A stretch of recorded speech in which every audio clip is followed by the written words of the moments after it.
Aujourd'hui, on accueille Charles-Henri Vinault. Charles-Henri est fondateur et CEO de Rosamund. Ça fait un peu plus d'un an et demi qu'on travaille ensemble chez Betterfounder et on a fait plus de 35% de chiffre d'affaires sur les 12 derniers mois. À une période où le marché tire la langue, Charles-Henri surperforme le marché. On va vous expliquer un peu comment ça se passe et Charles-Henri va vous donner sa propre vision des choses aujourd'hui en tant que client Betterfounder. Salut Charles-Henri. Salut Nicolas. Bah écoute, ce que je propose, c'est peut-être de te présenter tout simplement si tu veux bien. Avec plaisir. Moi, je suis Charles-Henri Vinault, donc je suis le fondateur et le dirigeant de l'agence Rosamund. Rosamund est une agence de communication vidéo qui accompagne les grands groupes dans la réalisation de campagnes vidéo corporate RH, avec souvent des focus liés à la raison d'être et à la marque employeur. On est une agence qui a 13 ans, qui est implantée à Paris et Nantes, et on compte 9 collaborateurs. Ouais, bah 13 ans, c'est déjà une belle longévité, j'ai envie de te dire. Mais c'est pas tout le monde qui existe 13 ans, mine de rien, quand même. Il y en a beaucoup qui malheureusement, quittent le jeu avant. Du coup, ma première question, ça va être, j'aimerais que tu racontes un petit peu ce qui se passait avant qu'on travaille ensemble, parce que c'est toujours intéressant. Je pense qu'il y a pas mal de gens qui vont nous écouter, qui peuvent se reconnaître dans la façon dont toi, tu travaillais avant sur ton agence, comment, notamment sur la croissance, comment ça se passait pour toi et voilà, je veux bien que tu me racontes un petit peu ça, parce qu'en 13 ans, il a dû se passer beaucoup de choses, mais peut-être les dernières années aussi, que tu nous expliques un peu ça. Moi déjà, l'agence a 13 ans, elle a très vite bien fonctionné, mais elle a fonctionné en grande partie grâce à mon réseau. Je pense comme beaucoup de patrons d'agence, je me suis constitué un réseau au fur et à mesure du temps, et le chiffre d'affaires de Rosamund en fait était généré par de l'appel entrant, avec différents clients qu'on fidélise parce que j'espère qu'on travaille bien, mais sans qu'on ait, avant qu'on travaille ensemble, on n'avait jamais intégré vraiment la brique sales au sein de Rosamund. On a vraiment fonctionné comme ça. Donc, on a eu des très belles années et des années parfois de décroissance parce que quand on ne fonctionne que sur l'entrant, on maîtrise pas son chiffre d'affaires, avec des plannings en dents de scie, avec même un plafond de verre à un moment donné qu'on avait atteint qu'on a voulu donc transformer en commençant à travailler avec toi. Du coup, c'est peut-être intéressant pour ceux qui nous écoutent que tu expliques avec tes propres mots les étapes par lesquelles on est passé versus ce que tu faisais avant, la façon dont tu fonctionnais.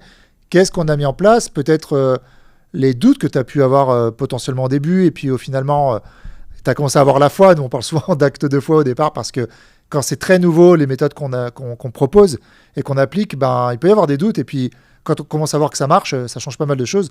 Je veux bien que tu racontes un peu comment ça s'est passé, dans les grandes lignes, ce qu'on a mis en place, et voilà, avec tes propres mots. Déjà, il y avait une vraie volonté de ma part d'intégrer du marketing et du sales au sein de Rosamund.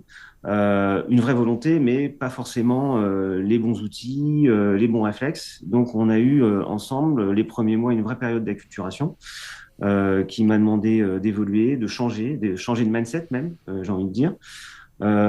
Et on a donc alterné du coaching avec toi et la mise en place de campagnes concrètes de prospection qui étaient ciblées. On a travaillé le ciblage, bien sûr, des prospects de Rosamund pour que ce soit cohérent par rapport à notre expertise et au secteur d'activité qu'on souhaite adresser. Et voilà concrètement comment ça s'est passé au début. À Ouais, toi, tiens. ouais, tout à fait. C'est vrai que nous, chez Peter Founder, on intervient sur plusieurs verticales dans ton business, un peu à tous les étages. Au départ, souvent, on démarre justement résoudre ce problème numéro un que tous les dirigeants devraient résoudre, c'est vous parlez pas assez avec votre marché. Donc en fait, en gros, vous rencontrez pas assez souvent votre client idéal, votre ICP, comme on dit. Et ça, c'est un premier problème, parce que si on rencontre pas suffisamment de monde, on n'a pas suffisamment d'opportunités. Et derrière, il faut réussir à les signer.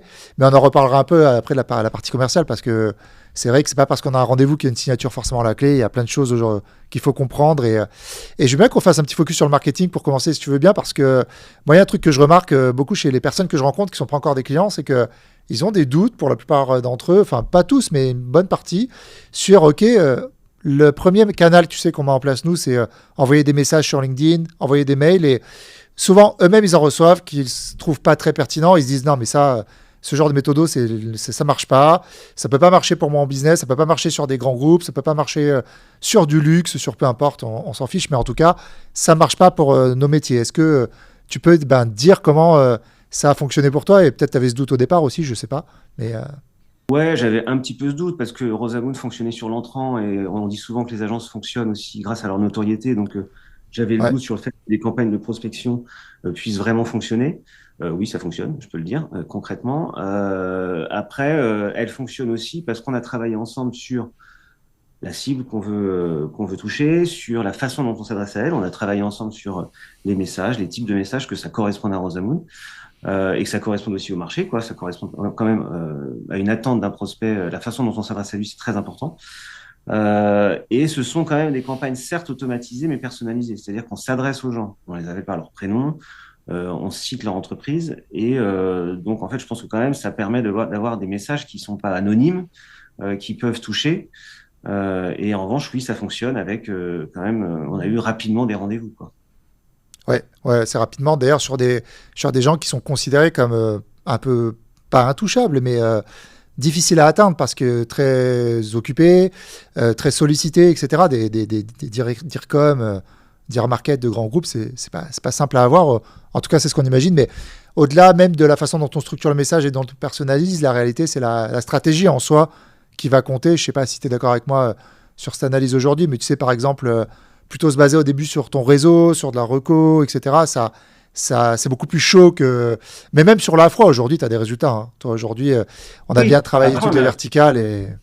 bien sûr, après, nous, on a travaillé, et je pense que c'est ce qu'il faut faire dès le début, sur des campagnes autour de mon réseau, de gens que. Et très honnêtement, je me suis rendu compte qu'en fait, je n'exploitais pas mon réseau. Et ça, Ouais, c'est quand même un vrai problème. Et donc, en mettant en place ces campagnes-là, ce qu'on appelle le Clients Network, en fait, bah, ça permet quand même de réactiver un réseau d'anciens clients, de personnes que j'ai perdu de vue potentiellement, grâce à des campagnes automatisées. Donc, des personnes qui me connaissent et que je réactive en m'adressant à eux. Voilà. Donc ouais. ça a quand même très rapidement fonctionné parce qu'il y a un passé qu'on a en commun. Et c'est juste que c'est des personnes que j'ai perdues de vue parce qu'à un moment donné, les années ont passé, quoi, tout simplement. Oui, puis aussi à toutes les stratégies autour de ben, peut-être des clients satisfaits, ils ont du réseau, on peut travailler dessus et tu peux me confirmer, je pense aujourd'hui que ça marche bien pour toi aussi, ce levier-là de développer un petit peu, de systématiser la recommandation dans ton business, que tes clients puissent, ben, qu'on puisse prendre en main cette question de recommandation parce qu'elle est très précieuse. Dans le B2B, la confiance est un très gros levier, donc pouvoir prendre en main ça, le piloter, le systématiser, etc. Je pense qu'aujourd'hui, toi, tu es la preuve vivante que c'est une stratégie qui fonctionne très bien. Et peut-être c'est intéressant qu'on puisse parler de chiffres. Enfin, déjà, je veux bien que tu répondes à ça. Est-ce que, voilà, aujourd'hui, c'est une stratégie qui marche pour toi? Disons que de toute façon, même avant que je fasse ça, Rosamund fonctionnait grâce à la recommandation. C'est parce qu'on a bien travaillé pour quelqu'un que généralement on peut travailler avec Exact. quelqu'un avec un autre client qui le connaît. Donc en fait, ça fonctionnait déjà comme ça, sans utiliser des canaux marketing qu'on utilise ensemble. Donc en fait, aujourd'hui, c'est ce que j'utilise. Je contacte potentiellement un directeur communication d'une entreprise qui m'intéresse, en tout cas pour laquelle je trouve que Rosamund est pertinent. Et je le contacte parce que bah, on a une personne en commun qu'on connaît, qui est un client de Rosamund et avec qui ça se passe bien. Et c'est vrai que généralement, c'est de l'assurance. Et puis nous, on travaille pour des clients quand même haut de gamme, ce sont des grands groupes, des directions de communication de grands groupes. Donc ils ont besoin d'être rassurés par l'agence qui potentiellement pourrait l'accompagner. Donc c'est vrai que ce levier-là, il est hyper pertinent et il fonctionne. Ouais. D'ailleurs, il y a un truc très intéressant dans ce que tu dis, c'est cette notion de rassurance, de rassurer la personne et de risque aussi. On a tendance à oublier quand on est dirigeant que quand on parle à un directeur de com d'un grand groupe, ben, pourquoi est-ce que lui demain il va plutôt passer par un, je sais pas, un publiciste par exemple, hein, si on prend un exemple, parce que il va acheter le poids de la réputation. En fait, il va pas vouloir prendre de risques, c'est beaucoup moins risqué pour lui, on pourra pas lui reprocher d'être passé par Publicis. Si demain le projet se passe mal, on pourra pas lui reprocher. Et justement, il y a tout ce travail de rassurer la personne, peut-être déjà en se faisant recommander, en pilotant et en augmentant et en amplifiant la recommandation, on s'ouvre vraiment beaucoup plus de portes, même parfois intergroupes, dans les grands groupes. Ben, il y a plein de business units différentes et peut-être qu'on peut se déployer dans le groupe. Enfin, on va pas trop prendre de temps pour expliquer ça trop précisément, mais en tout cas, aujourd'hui, c'est un gros sujet pour toi, ça fonctionne bien. Peut-être ce serait intéressant qu'on parle de chiffres, si tu es OK. Aujourd'hui, sans dire forcément le chiffre d'affaires précis, mais on l'a dit, hein, d'ailleurs, les 35% qu'on a évoqués sur les 12 derniers mois de chiffre d'affaires d'augmentation, à une période où la plupart des boîtes, c'est plutôt moins 35%, ou peut-être pas autant, mais en tout cas, c'est quand même, ça part vers le bas. Toi, au contraire, ça monte très bien, très fort. Ça a été généré en grande partie par ce canal-là marketing, on est d'accord? Ah bah ça, c'est grâce à ce canal marketing qu'on a Ouais, pu générer 35% de chiffre d'affaires en plus cette année. Ce sont des nouveaux clients en plus, donc c'est quand même très intéressant. Ça permet quand même densifier le portefeuille client de Rosamund, mais c'est grâce à la mise en place de ces campagnes et aussi à tout le travail d'accompagnement que tu fais avec moi, de coaching, parce que ce que je ne faisais pas avant, c'est comment dans un rendez-vous de prospection, comment j'arrive à différencier Rosamund de son concurrent. Donc, c'est déjà quand même avoir une vraie réflexion sur son positionnement, comment on gère un R1, un premier rendez-vous de prospection, comment on fait une synthèse de ce rendez-vous. Enfin, il y a plein d'outils, de tips qu'il faut acquérir. En revanche, oui, ce développement, enfin, cette croissance de Rosamund, qui est une croissance saine en plus, hein, je trouve ça très important. C'est plutôt quelque chose que j'ai envie de préserver, elle est liée à la mise en place de ces campagnes. Ouais, tout à fait. Ouais, complètement. Ouais, Et ces campagnes m'ont permis de faire cette croissance-là. Et aujourd'hui, ça ne s'arrête plus, quoi, en fait. Donc, c'est devenu un vrai atout pour toi. Tu te vois plus dans le futur vraiment te séparer de ça, je pense. je pense qu'en fait, c'est indispensable. Ouais, C'est ouais, on est indispensable d'accord. pour avoir, en tant que dirigeant, une visibilité sur sa croissance, sur son chiffre d'affaires, te sentir plus maître, en fait, du pilotage de ton agence, quoi, concrètement. Est-ce que tu serais quand même OK, Charles-Henri, sans dire le chiffre précis, mais dire vers quel stade de croissance tu te situes? Parce que si tu fais 100 000 euros ou 10 millions, c'est pas tout à fait la même Oh, bah, chose. c'est un peu entre les deux, on va Ouais, c'est dire. un peu entre les deux. Voilà. Juste pour expliquer à ceux qui nous écoutent, Charles-Henri, c'est pas un tout petit business, hein. On parle déjà d'un certain chiffre d'affaires, hein. Je sais que tu veux pas forcément communiquer dessus dans cette vidéo, mais voilà, c'est quand même un certain chiffre d'affaires. On parle en millions, hein, voilà. Voilà. Quand on parle de 35%, c'est pas 35% de 50 000 euros, hein. C'est vraiment, En tout voilà, cas, voilà. c'est pas que je suis secret, mais je trouve que ça n'a pas Oui, lieu il d'être. n'y a pas de problème avec ça, je respecte ça, mais pour qu'on comprenne que t'es pas. Bah, on est sur du 6 chiffres et on est surtout sur un volume de contrats. C'est aussi ça qui est important. C'est-à-dire que Ouais, c'est des campagnes qui ont permis de faire de la conquête et d'avoir beaucoup de clients, en fait, quand même. C'est pas juste 3-4 clients, ça permet d'avoir beaucoup de clients. Et nous, alors j'espère que c'est ressenti comme ça chez nos clients. En plus, c'est pas du one shot. Nous, on travaille avec des grands groupes, donc ce sont des consommateurs, entre guillemets, de vidéos. Et l'objectif aussi, c'est certes de développer le portefeuille client de Rosamund, mais de fidéliser ses nouveaux clients, quoi. ouais, tout à fait. Ouais. Oui, c'est vrai que souvent il y a cet enjeu à la fois marketing, réussir à créer des opportunités, les signer et ensuite les chouchouter, faire ce qu'on appelle du farming dans le jargon de la vente, les entretenir et on a fait ce travail, on a fait un marronnier ensemble pour les grands moments forts dans l'année, par type de business, etc. Pour les réactiver au bon moment parce que souvent les clients ils ont des moments forts, surtout les grands groupes, hein, des moments forts dans l'année qu'il ne faut pas rater. Tout ça, il faut le piloter, il faut le cadrer, il faut que ça soit systématisé. On a mis en place un CRM, Charles-Henri, du coup, cet outil. Alors, pour ceux qui ne savent pas ce que c'est, est-ce que tu peux expliquer vraiment de manière très simple ce qu'est un CRM? Bah, mon CRM, c'est mon suivi de prospection, très concret, que j'utilise tous les jours et qui me permet enfin, c'est un outil dans lequel j'intègre toutes les données du client. Bien sûr, ça me permet d'avoir une cartographie du prospect, qui il est, une synthèse de ce qu'on s'est dit, quels sont ses enjeux, ses besoins. Et puis après, ça me permet de piloter toute ma prospection et de pouvoir être maître de tout ça, quoi, tout simplement. Ouais, ouais, c'est ça, c'est un logiciel qui permet de faire tout ça, c'est le deuxième cerveau dédié au commercial en quelque sorte. Faut pas Complètement, vraiment compter sur. Alors, ça demande d'être très rigoureux et bien sûr Il faut de la discipline. d'être discipliné, de mettre à jour, etc. C'est indispensable. En revanche, oui, c'est le deuxième cerveau du sales, quoi, clairement. Mais quelque part, la croissance nécessite de la discipline. Je crois qu'aujourd'hui, il n'y a pas vraiment de secret là-dessus. Il n'y a pas de sauce magique. On est d'accord que c'est du process et de la discipline. Et si tu le fais suffisamment souvent et suffisamment longtemps, ben, on voit ce que ça donne avec toi, hein. C'est clairement des résultats qui sont à la période dans laquelle on est actuellement, qui sont très bons. Déjà, je suis content. Mais oui, je pense que ce qu'on a fait ensemble, c'est qu'on a mis en place des campagnes qui sont pour moi très efficaces et qui sont pas dépersonnalisées, hein. Ça, c'est important de le dire quand même, parce que moi, je n'adhère pas à l'idée d'envoyer des mails à des prospects sans que ce soit personnalisé, sans qu'on ait vraiment une connaissance de l'activité, etc. Mais ces campagnes fonctionnent. Après, ça marche aussi si le dirigeant qui occupe cette fonction sales est très discipliné et très rigoureux. Ça, pour moi, c'est vraiment le retour d'expérience aussi que j'ai.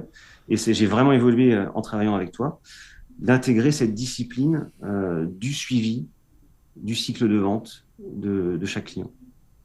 Et c'est intéressant, ça me permet de rebondir sur le prochain sujet qui va être justement la vente. Parce que, ben, en fait, as des fois des dirigeants qui se demandent si ce serait intéressant d'embaucher un commercial.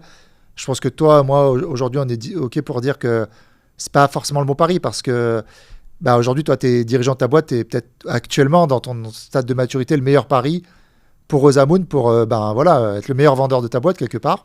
C'est ta boîte, ça sera toi qui a le plus d'intérêt à ce qu'elle monte. Et c'est un sujet un peu délicat, la vente, parce que nous, ce qu'on vend, c'est pas, je sais pas, un logiciel à 30 euros ou une bouteille d'eau.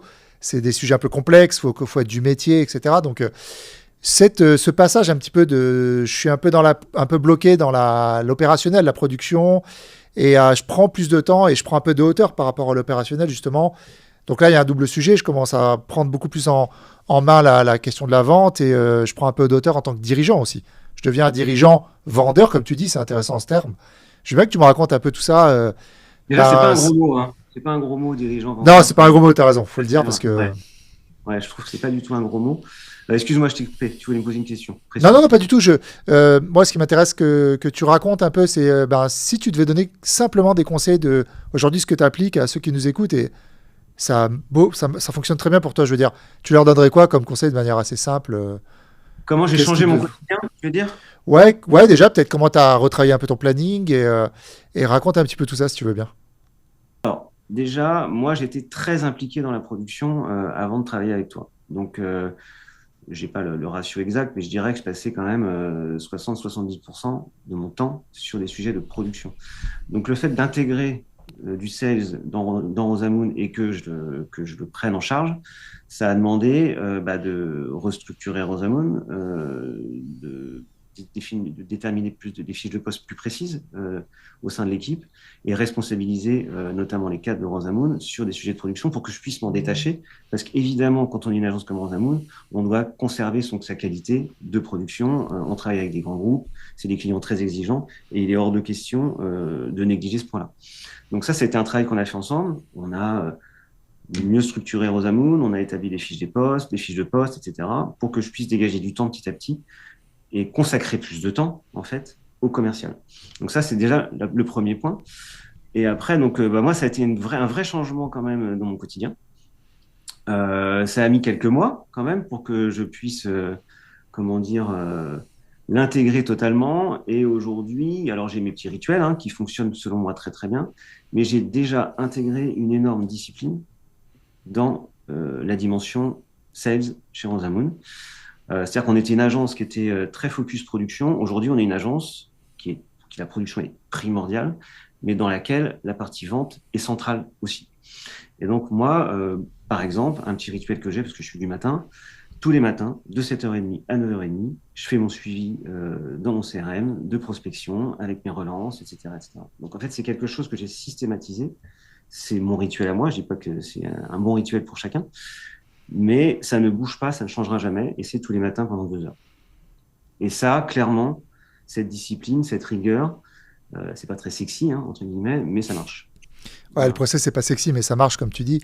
C'est quoi que tu fais pendant ces 2 heures tu fais quoi pendant ces 2 heures? C'est très clair. Donc moi, maintenant, comme on a beaucoup travaillé ensemble, on a mis en place plein de campagnes, j'ai naturellement beaucoup de data, entre guillemets, et beaucoup de prospects et beaucoup de clients aussi à suivre, à relancer, etc. Moi, je me suis fixé, parce qu'il y a des campagnes automatisées, mais personnalisées qu'on met en place ensemble, mais à partir du moment où tu as eu un rendez-vous, qui s'est bien passé, maintenant, il faut suivre ce cycle de vente. Donc ça, c'est moi qui m'en occupe personnellement, via le CRM. Et pendant ces 2 heures, je cible, je fais en sorte de recontacter 30 prospects. Donc chaque prospect est unique, son secteur d'activité est le sien, ses enjeux sont le sien, le rendez-vous que j'ai fait avec lui a ses spécificités, et je relance toujours en essayant de transmettre de la valeur. Donc soit une récente référence de Rosamund parce que je trouve qu'elle est pertinente, soit par exemple quelque chose que j'ai vu, un cas que j'ai vu et que je trouve intéressant. C'est aussi pas forcément quelque chose que j'ai fait. Mais en tout cas, j'essaie de relancer toujours et de réactiver la relation en envoyant quelque chose que j'estime pertinent pour le prospect. Et donc ça, c'est tous les matins. Et c'est 30 prospects par matin. Donc comme il y a 5 jours dans la semaine, c'est carré. Ouais. Ben, c'est ça qui fonctionne finalement. Et c'est vrai qu'on ne se rend pas compte, mais un cycle de vente, ça peut être long. C'est-à-dire, entre le moment où tu rencontres ton DIRCOM de grand groupe, il n'y a pas forcément un besoin immédiat. Peut-être qu'il te dit, je reviendrai vers toi quand j'ai un besoin, mais la vérité, c'est qu'ils ne reviennent jamais. Et toi, tu fais en sorte qu'ils ne t'oublient pas, en quelque sorte, parce qu'ils vont t'oublier. Ça, c'est la réalité, et on est d'accord. Il y a plein d'étapes par lesquelles on doit passer et les relancer, envoyer un message de récap. Enfin, il y a plein d'étapes qu'il faut respecter dans ce cycle de vente qui permettent à la fin d'avoir beaucoup plus de signatures. Ça reste, encore une fois, c'est pas une sauce magique, hein, c'est pas un secret dans un, vous voyez, le secret ultime de la croissance, c'est vraiment, encore une fois, du process. Comme tu dis, c'est pas sexy, mais est-ce qu'aujourd'hui, t'aimes ça parce que c'est pas sexy, ok, mais est-ce que tu as appris à aimer ça aujourd'hui? Parce qu'à l'époque, tu étais vraiment dans l'opérationnel, plus la créativité, tout ça quand même. Ouais, bah en fait, on prend du plaisir dans la discipline. Moi, ça, j'y crois beaucoup, en fait. Et puis, on en prend Ouais. aussi quand les résultats sont là. Et comme les résultats sont là, évidemment, je prends du plaisir. J'avais très envie de le faire. Donc, ça dépend de chacun. Quand ta boîte elle marche mieux, que tes clients ils sont contents, etc. Enfin, au bout d'un moment, tout va bien à tous les étages. Qu'on le Ouais. veuille ou non, même si on n'aime pas ces process-là, on les remercie parce que c'est libérateur. Hein. Je sais pas si tu es d'accord. Moi, je vois vraiment ça comme quelque chose de libérateur, dans la mesure où tous les problèmes que tu avais un peu avant, toutes les questions que tu pouvais te poser, je parle de toi, mais un peu de tout le monde, hein, tous ceux qui mettent du process en place, bah, d'un coup, tout devient beaucoup plus clair et c'est fluide. Et en fait, Tout le monde, hein. Et c'est fluide pour tout le monde. c'est ça. Parce que quand tu parlais de restructuration tout à l'heure, de mettre plein de process en interne pour avoir de la clarté en interne, pour que chacun comprenne son rôle, sa responsabilité dans la boîte, qu'est-ce qu'on attend de lui, mais aussi qu'est-ce qu'il peut attendre de la boîte, quelle carrière, etc., les systèmes de fiches de poste, de KPI, de review, enfin bref, tout ça, il y a plein de process, évidemment, il y a des process en cascade là, derrière ça, mais bah, quand on les met en place, est-ce que tu as trouvé ça difficile finalement de les mettre en place? Quand on les met en place étape par étape, au On n'est final, pas c'est pas évidemment. si con. Pardon, vas-y, je t'ai coupé. Vas-y. Non, je disais, c'est pas si compliqué que ça. Je veux dire, enfin, en tout cas, j'ai pas l'impression que ça soit difficile pour nos clients. C'est juste que, au départ, on a l'impression d'avoir une montagne de choses à faire. Et puis, si on les fait chaque semaine, bah, ça passe tout seul. Et puis, on commence à avoir de plus en plus de résultats. Alors tout va bien. Bah, dans une agence de la taille de Rosamund, j'ai pas trouvé ça particulièrement difficile de mettre en place ça. Bah, sur la partie vente, c'est que moi qui m'en occupe. Donc, mettre en place des process, c'était lié surtout à ma volonté et à ma rigueur. Si tu veux. Donc, Ouais. là-dessus, ça n'a pas été vraiment un sujet. Après, sur la partie production, moi, j'ai la chance quand même de travailler avec des gens qui sont seniors, en tout cas, les cadres de Rosamund ont plus de 20 ans d'expérience dans la production de contenu. Non, ça n'a pas été si difficile à mettre en place. Et je pense qu'il y avait même une attente de la part des équipes. Et ça a été plutôt. J'ai pas eu de mal à remporter l'adhésion sur ces sujets, quoi. Ouais, c'est vrai. C'est vrai qu'on avait travaillé aussi à un moment donné hein, sur cette question d'adhésion, etc. Sujet très intéressant aussi. Il y a tellement de sujets après tout. Il y a le deck commercial. Enfin, on va pas faire la somme de tout parce que ce serait trop long. Mais en tout cas, on a mis beaucoup de choses en place. Les résultats sont là. Écoute, je pense qu'on peut arrêter peut-être ce rendez-vous. Je pense que tu as donné assez d'infos. Peut-être la dernière question que j'aimerais te poser, c'est par rapport aux équipes Better Founder, la relation que tu as avec nous, tout simplement, parce que ça fait un petit moment qu'on est ensemble. Et aussi aujourd'hui, tu sais, on a ce groupe, et puis on a l'école groupée, et puis il y a un écosystème étendu chez Better Founder, on fait venir des intervenants. Enfin, il y a bien plus finalement que du one-to-one. Et je veux bien ton avis sur ça. Là, je te le demande en live, hein, évidemment. Depuis le début, c'est que Celui-là, du si ça se live. passe si je suis là, que ça se passe plutôt bien. Ouais, c'est Non, vrai. je suis ravi de l'accompagnement. Donc, on travaille tous les deux sur des sujets de fond, en fait. Tant sur la partie sales, mais même en tant que dirigeant, c'est un accompagnement qui est pour moi 5 étoiles, si tu veux. Donc, aucun regret, bien Merci. au contraire. Et je me vois pas du tout arrêter. Et je suis aussi accompagné sur des sujets plus concrets de mise en place de campagne en utilisant les outils que vous utilisez chez Better Founder. Et donc, je travaille avec Gwenola. Et là, on travaille très bien. C'est très rigoureux. C'est fluide. C'est du ping-pong efficace. Non, que du positif, quoi, en tout cas. Oui, et puis d'ailleurs, on est déjà en train de préparer la suite ensemble. On a testé un nouveau canal marketing qui est l'appel, appeler des gens au téléphone. C'est intéressant, ouais, Ouais, c'est complètement. intéressant parce qu'on ne croirait pas que ça marche. Hein. Appeler un DIRCOM au téléphone, on va se dire, mais non, ça marchera jamais. Et je veux bien que tu témoignes de ça aussi parce que je trouve ça intéressant. En fait, j'ai été très surpris. Déjà, je pense que beaucoup de dirigeants ne sont pas forcément faits, puis c'est pas à eux de le faire pour faire de la prospection téléphonique. C'est pas quelque chose, moi, Ouais. avec lequel je suis à l'aise. Et donc, je l'avais jamais fait. Et donc, tu m'as proposé un partenaire qui m'accompagne sur ce sujet de cold calling. Sachant que nous, on s'adresse quand même à des grands groupes, à des directeurs communication ou des responsables communication, j'avais franchement très peu d'espoir sur le fait que ça fonctionne, et ça a très bien fonctionné. C'est-à-dire qu'on a mis en place 4 sessions. Et à l'issue des 4 sessions, on a eu 4 rendez-vous qualifiés avec des grands groupes. Et là, récemment, il y a un prospect qui est devenu un client grâce à cet outil. Ouais, exactement. C'est héroïste, comme on dit. Il y a du retour sur investissement. Globalement, hein, sur notre accompagnement et ensuite ce qu'on met en place par la suite, je pense qu'on peut le dire et c'est un peu notre fierté, ça. Écoute, aussi, j'ai une dernière question peut-être. Qu'est-ce que tu dirais à quelqu'un qui hésite à venir chez nous? Voilà, on va finir là-dessus. Ah bah, moi, je vais être très clair. Je me demande pourquoi j'ai pas commencé plus tôt. Donc, j'aurais tendance à dire faites-le. Je pense qu'il y a beaucoup d'agences qui sont dirigées par des créatifs et c'est très important d'être un créatif. Mais c'est primordial d'intégrer du sales, du marketing dans son agence pour qu'elle se développe et que vous soyez serein. Et je pense que cette sérénité, vous pourrez l'avoir en étant accompagné par Better Founder et tes équipes. Merci, Charles-Henri. Nous, on est hyper content de travailler avec toi, évidemment. On est fiers de tout ça, tout ce qu'on fait ensemble. Et puis, bah, j'ai envie de te dire, on va conclure là-dessus. Moi, j'ai envie de dire, suivez Rosamund parce que Rosamund, ça va compter dans les années à venir. Ils sont en train de surperformer le marché à une époque où le marché sous-performe. Et je vous garantis que c'est que le début. On va vraiment faire des choses incroyables à l'avenir. Merci Charles-Henri, merci pour ton temps, merci pour ta confiance évidemment depuis le départ. C'est génial, on est hyper content. Et puis, je te dis à très vite, je te dis, on se revoit de l'autre côté pour la suite de l'accompagnement. Ça marche avec plaisir. Salut Nicolas. Salut, merci.